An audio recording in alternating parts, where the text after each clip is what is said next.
میں 2 سال بعد اپنے قریبی اور جگری دوست حسان سے ملا تھا، مگر اسے دیکھ کر میں حیران رہ گیا۔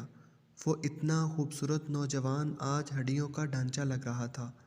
میں صبر نہ کر سکا اور وجہ پوچھی تو پہلے تو ٹال گیا، مگر پھر میرے اصرار پر اس نے اپنی کہانی سنائی۔ حسان بولا، مجھے ایک رانگ نمبر سے کال آئی۔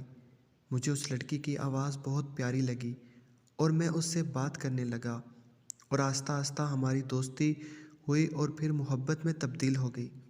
میں اس لڑکی سے سچی محبت کرنے لگا تھا، اس لیے اس کی ہر بات مانتا اور اسے مہنگے مہنگے گفٹ دیتا۔ میرے لیے اس لڑکی سے بڑھ کر کچھ نہیں تھا۔ اس کا نام رمشا تھا۔ مجھے نہیں پتا تھا وہ میرے ساتھ صرف ٹائم پاس کر رہی ہے۔ پھر میں نے اسے شادی کا بولا تو کہنے لگی، پاگل ہو، میں تم سے شادی کروں گی۔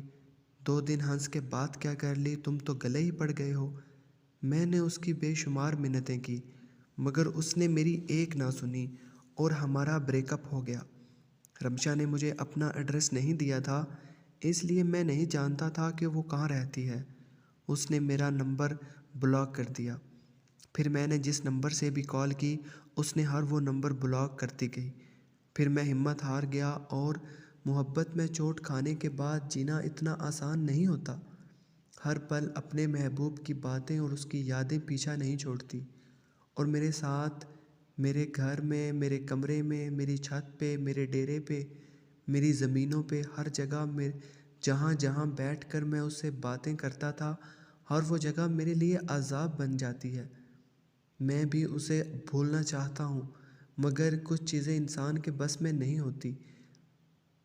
بس جنگ جاری ہے۔ اب تم بتاؤ کہاں رہے اتنے سال؟ میں بولا، یار حسان، میں پڑھائی کے چکر میں لاہور تھا، وہاں پر ہی رہائش رکھ لی تھی۔ اب ڈگری مکمل ہوئی تو تمہارے سامنے ہوں۔ حسان بولا، تمہارے ساتھ وہاں لڑکیاں بھی پڑھتی تھیں کیا؟ ہاں یار، وہاں یہ بات معمولی سی بات ہے۔ پھر حسان خاموش ہو گیا۔ وہ بہت کم گو ہو گیا تھا۔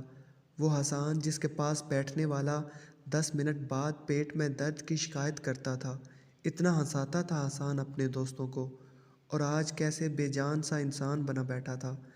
کتنا بدنام کر دیا ہے ہم نے محبت کو۔ محبت سے تو مردہ جسم، مردہ دل زندہ ہو جاتے تھے، اور ہم زندہ دل اور زندہ جسموں کو مردہ کرتے جا رہے ہیں۔ پلیز کبھی ایسا مت کریں، ورنہ ایک دن آئے گا جب ہمارے ارد گرد ہر طرف مردہ لوگ ہوں گے اور مردہ دل ہوں گے، پھر ان مردہ دل لوگوں میں زندہ رہنا ناممکن ہو جائے گا۔ خود کو اور اپنی محبت کو سنبھال کے رکھیں، اس شخص کے لیے جس کا یہ حق ہے۔